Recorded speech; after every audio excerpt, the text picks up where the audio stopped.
Hi guys, welcome to LR Live, and today you'll find me halfway through my intrepid journey to pick up Project 110. So let me fill you in with all of the details.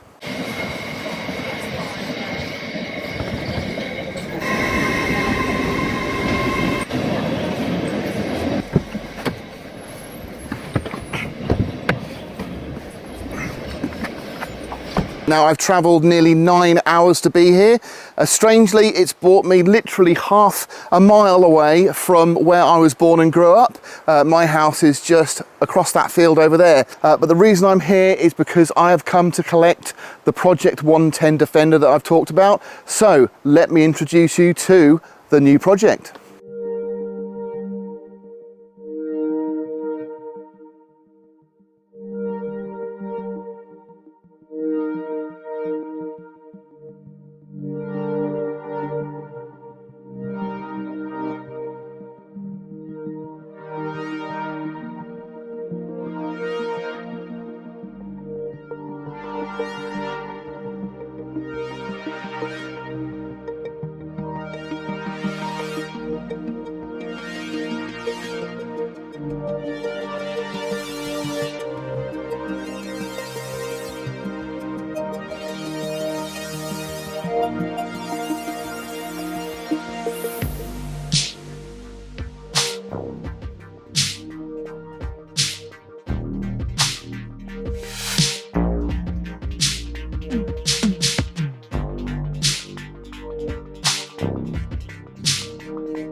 But was the trip worth it? Well, I'm glad to say, I think yes. I mean, this is such a great vehicle. I mean, I really am so pleased we've managed to find this vehicle a great home. Now, you've obviously just been looking at the footage, and you'll notice that it's really 100% original. There's hardly any aftermarket parts put on this truck whatsoever. Now, that's great for two reasons. Firstly, we haven't got to sort of get rid of anything immediately that's just awful. It doesn't spoil the look of the vehicle, but it's such a great blank canvas for us. Now, there could have been 101 different things we could have done with, or I should say 110 different things we could have done with a Project Defender, and there will be, but you know, I think they were bound to be dictated by the kind of vehicle we've got. So if we bought something that had been fairly well abused and had a lot of accessories onto it, we would have probably bought it back to original. But we bought one that is virtually 100% original as it came out the factory. I mean, I don't know about you, but I've never seen Defender seats that clean, so it's obviously been retrimmed. Now let me just give you a quick history lesson on this Defender. So this vehicle, as far as I'm concerned, it's a one-owner vehicle, which is enormously rare for something that was made in 1999. The reason I say, in my opinion, it's a one-owner vehicle, it actually belonged to a ballooning company up north, and when the vehicle had served its time picking people up from farmers' fields in collapsed balloons, the guy liked the vehicle that much that he's actually transferred it into his own name and used it as a daily driver himself. He's the only owner prior to my friend, who had it just for 6 months. He hardly did any miles in it because as soon as he bought it, another one came up, as I said, a Puma. That's what he wanted, so he bought the Puma straight away. So it's just sat on his drive and not done anything. So as far as I'm concerned, one owner, one previous keeper. That is such a nice touch on a used Defender, because normally they have a tremendous amount of previous keepers. It's never had a respray because, well, I say it's never a respray. I can't see anywhere on the vehicle that it's had a respray done, because on all the panels there's little touch-up areas that have been done in white just to sort of make it look clean. And on the back, I don't know if you can see, just over there, behind the second row doors, the rivets are still silver as they were out of the factory, unpainted. And that's pretty rare as well. So underneath, it's very solid. It's had a new rear cross member put on, which obviously I would expect, to be honest, this vehicle. There's a bit of corrosion underneath the second row doors on the framework. That needs some attention. It needs a really good jet wash to get it nice and clean, get all the muck off it, and then we'll probably go and get it under sealed. And one point I did want to make very clear was that despite buying it from a friend of mine, I did actually check all the VIN numbers. And the reason I did that, well, you should always do that basically. And the reason I was so pleased that I did is because I asked him, when you bought it, did you check the VIN numbers all match? And he was like, nah, I didn't do that. I was like, wow, you have to do that on any vehicle. So I'm going to show you now where they are and how I check them. So coming down here onto the UK driver's side, so the right hand side of the vehicle, underneath here you'll see this leg of the chassis. Now it's stamped in here is the chassis number. Now if you wet your finger and just give it a wipe, you'll be able to see there, look, there is the chassis number. So this little piece here on the inside of the windscreen also confirms 4697, so that's good. And we've got one more we can check, is this one. And again, we can see there, look, 4697. So I've checked that against the V5. Everything's present and correct. Okay, so what about this interior? Door locks and door handles all work really nicely. There is some corrosion on the doors, as I said before. Second row doors are worst. We'll go into those in a bit. Now the interior is really nice. Just looking at it, it looks like it's had retrim on the seats, but someone's done a nice job and even gone to the trouble of fitting those pins, which is a pain in the arse. But yeah, so you've got the 3 seats up the front. Again, that's probably something we're going to change because we don't see ourselves having that many people in here. But there's no rips or tears. It does smell like an old Defender. The dash is all intact. That's not split or ripped at all. All these levers are working, none of them are stuck. They actually feel quite well lubed, if I'm honest. Steering wheel's got a nice little trim of leather on there. That would have been out of the factory. Awful stereo, but you know, probably didn't have one when it came out of the factory, so can't really blame that. All in all, underneath here, we're looking at some pretty solid floors. In fact, the fixing on this one's still stuck in, so that's remarkable. Side steps, they're all solid. Going into the second row, as I said before, we've got some corrosion on these doors, so we're going to have to address that. Probably 2 new second row doors, I'd imagine. And you can see there's some evidence there of corrosion through the bottoms of the doors. This section here is a little bit swollen, so I think it probably could do with some attention. All the seats fold down, which is nice. What's interesting is the headliner seems to be in fairly good fettle. It's not pulled anywhere around the sunroof, which is pretty rare, to be honest. And you know, it's sagged a bit, but it's sagged uniformly, so it actually looks pretty tidy. Yeah, not too bad at all. All the trims seem to be there. So all in all, I did notice that the windows do rattle quite a bit, and the wheel did have the rear wheel on the back, but Simon, who I bought the vehicle off, wanted to keep the nuts, the spacer nuts on here, so that when we fit the swing away wheel carrier on his 90, he can use those. And because we're going to be fitting a Mantic swing away wheel carrier, I let him have those. So hence the reason why the spare wheel is in the back. As I said, we've got these bench seats. Look, they're all seat belts, all in there, but they are going to come out. Just not something we need. And yeah, you've got those windows. The windows do rattle, but someone's wedged them with some card, which has helped a little bit. But again, we'll try and redo the felts on those to make them all good. These are the original rivets. Look, they're not painted, which is nice. So that's a good sign. This again is starting to blister, so there's probably some corrosion under here. And I think, oh, it's locked, but the door, it's nice they do lock, but the doors as well. But yeah, it's got little dents and dings. I don't know if you can pick that up on the camera, but it's got some little dents, but I like those because, well, she's an old girl. She should have a few dents. A little bit tragic at the front. We've got a dent there. And this piece here isn't the best, but it's not awful, do you know what I mean? And I think if we just tidy that up a little bit, try and reshape that slightly better than it is, should be good. Someone's just obviously painted these cappings here that join the bulkhead to the windscreen. Bulkhead's not blistering through just yet, but on the interior there is some corrosion. Just in here there is some corrosion, but it's not really bad, so I think we'll just strip that out, get it cleaned up, get some corrosion inhibitor on there, and treat it and see how long we can get that to last without having to go to the trouble of fully repairing it. But yeah, it's nice. It's got original door rubbers, good old wobbly mirrors, which we love, obviously. Interestingly enough, they don't wobble when you're driving, which is weird. That's the only time I've noticed it, shutting the doors. But again, you can see on this door here, look, a lot of ripples. That's probably the worst door, but as I said, we're probably going to replace the second row doors because of the corrosion. And some of you might have spotted in the back, I had some product. Now, I brought this with me in my rucksack. Now, I literally only had a rucksack, my camera case all the way here, and I did spare some room for some Forte.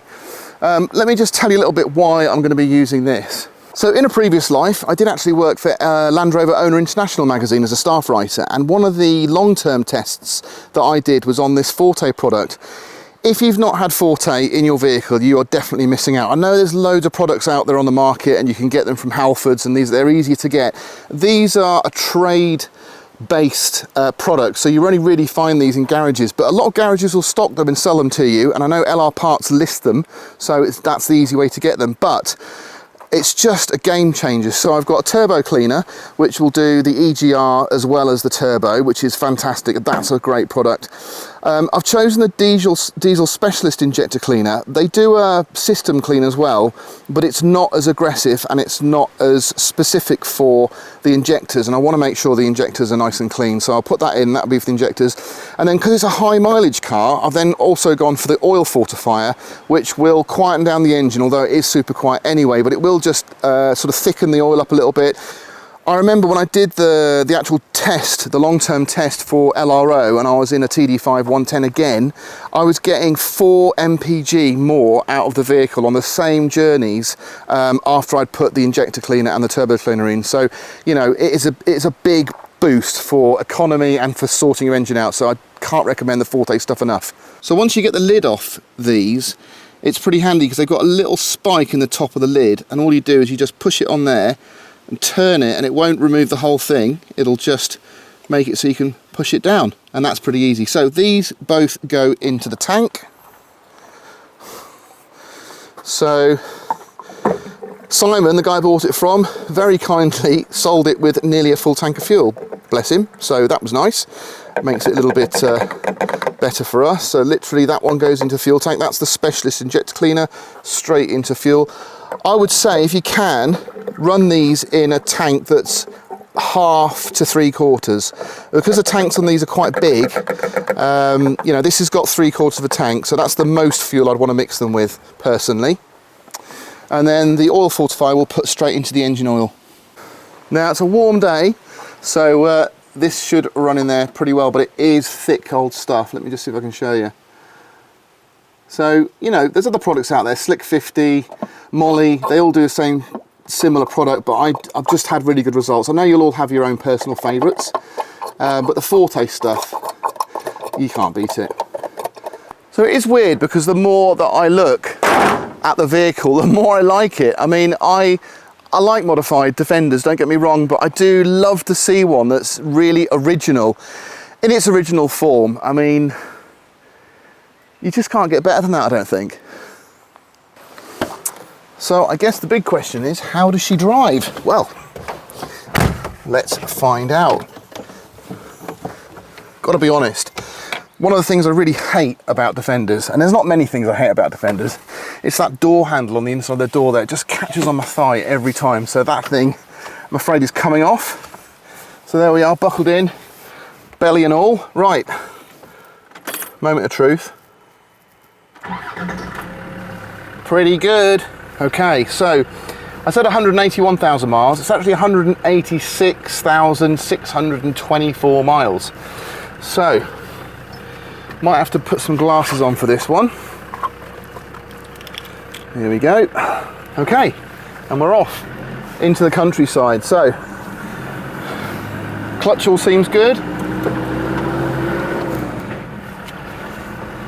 There's no particular shunting of the gearbox, the transmission when I'm changing gear, which is great. It's not, the axles aren't all moving forwards and backwards and shuntering and juddering about. Everything feels tight.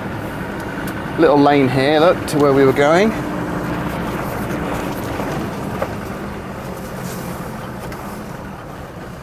Okay. What a beautiful day. Oh, Reverse works, that's a good sign. Okay, so we're just going to go around the block.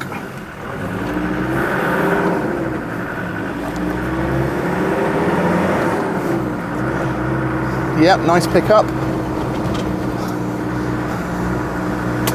So yeah, it does sway about a little bit. It is very soft on the suspension, but it is comfy. I'm not getting jolts through my spine, which is a bonus. Like that, it's just rocking about.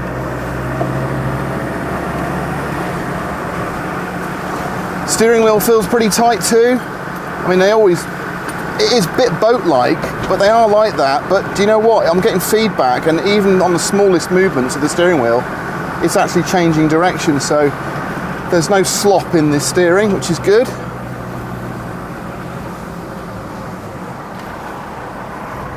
Right, we're going on to a main carriageway here, so it's 50 mile an hour. Let's see how quickly she'll pick up.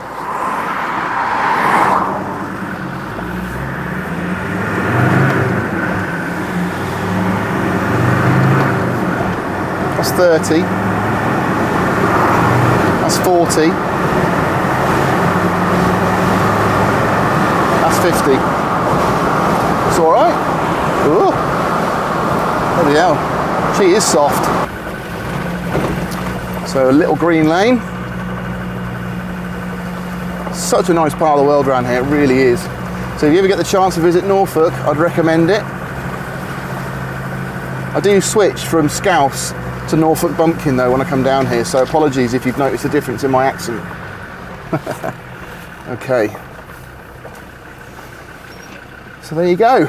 All in all, first trip out, very pleased indeed. That little squeak you get from the pulleys, love it.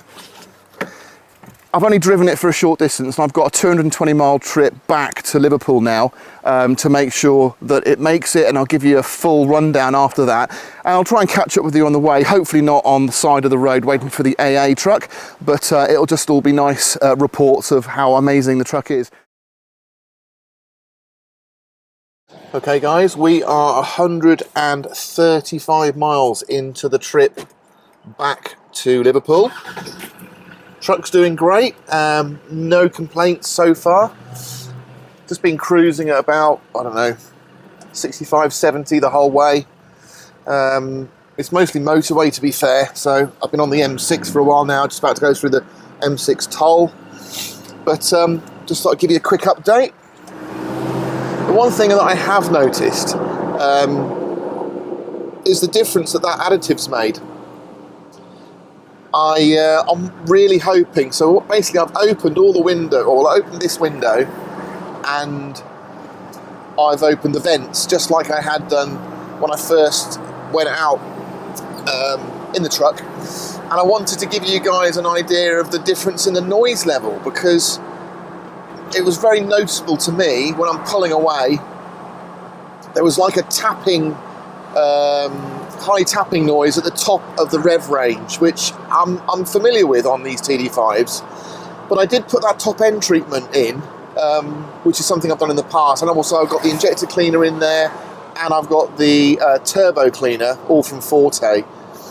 And I haven't got that noise anymore, so I can pull away, and it's a lot more responsive. The truck's really far more lively than it was before. I mean, it's had a good run, I'll give it that. You know, we've done some good miles in it, and it's probably loosened it up a bit. But I'm just really surprised, so I'm going to probably just chat away for a little bit. And then when we get to the toll, we'll do a pull away. Won't be anything too spectacular, but we'll do a pull away, and hopefully you'll be able to hear what I can hear, and I'll do a comparison from before. The rattle in the back, by the way, is not the truck, it's my luggage, just so you know.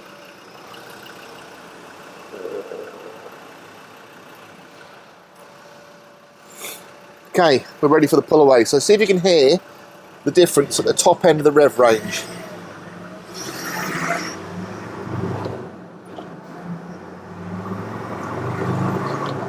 $30, $40, 50.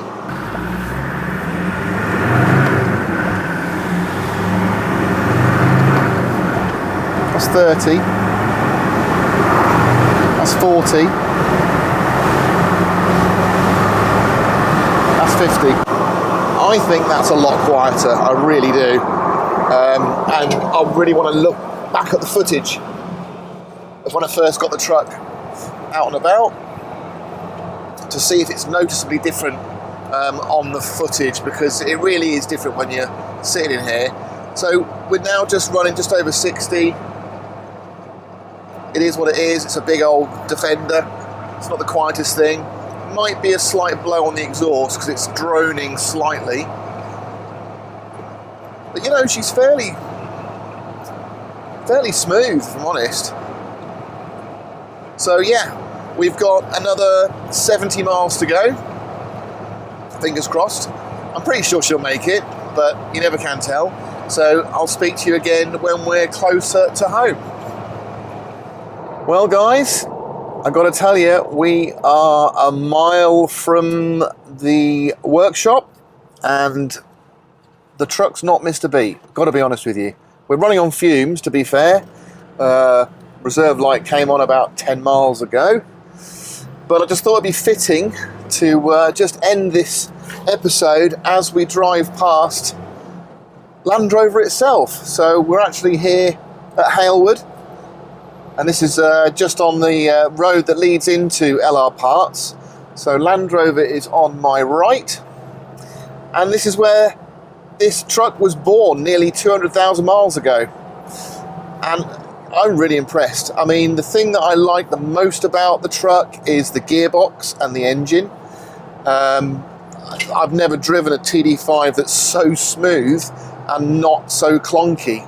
It's just been really nice to drive. The usual things with Defenders that annoy me I've had to deal with, such as the handle on the door. I've had to remove that because I can't stand those handles. They just stick into my leg for the whole journey. So that was removed, and that's about it. Apart from the window rattling slightly and my luggage making a lot of noise in the back, really is super quiet. You know, can't say anything better than that. Really, it's been really good.